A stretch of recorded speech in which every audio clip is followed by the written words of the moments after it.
Maharani, mahasiswa semester 4 kampus Institut Setiami. Di sini saya akan menjelaskan materi dari mata kuliah Administrasi Pembangunan yang diampu oleh Ibu dosen Ibu Suprapti Widiasi SEMA. Pembahasan yang saya akan bahas yaitu tentang materi Administrasi Pembangunan di negara maju. Pertama-tama, apa sih administrasi pembangunan itu?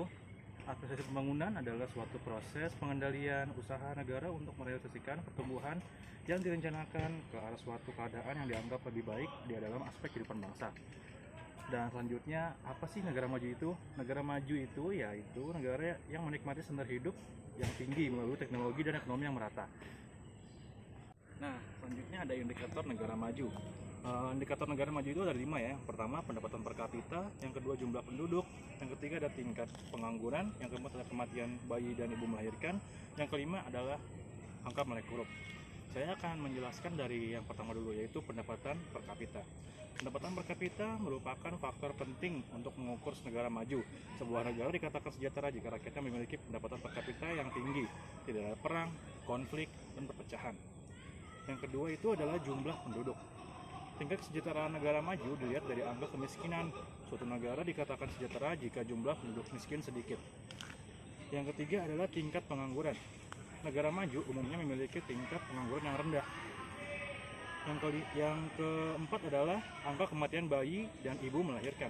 Secara umum, negara maju memiliki angka kematian bayi dan ibu melahirkan yang rendah. Penyebabnya karena penduduk mampu membeli makanan bergizi, fasilitas kesehatan yang lengkap, dan obat-obatan yang memadai. Yang kelima adalah angka melek huruf. Negara dikatakan maju jika angka melek huruf tinggi dan angka buta huruf rendah. Nah, yang ketiga yaitu ciri-ciri negara maju.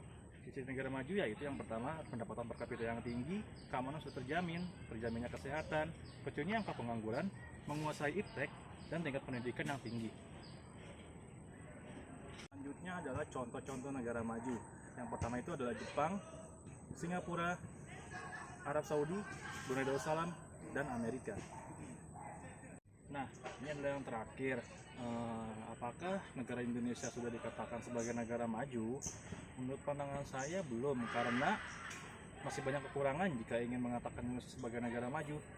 Jika kita lihat dari beberapa faktor seperti pendapatan per kapita yang masih cenderung rendah, tindakan kriminal masih banyak, banyaknya jumlah pengangguran, penguasaan iptek yang masih 54% dari penduduk Indonesia yang belum memahami, dan juga pendidikan untuk masyarakat pedalaman belum cukup maksimal.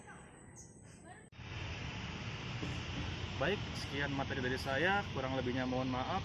Assalamualaikum warahmatullahi wabarakatuh. Jangan lupa like dan subscribe.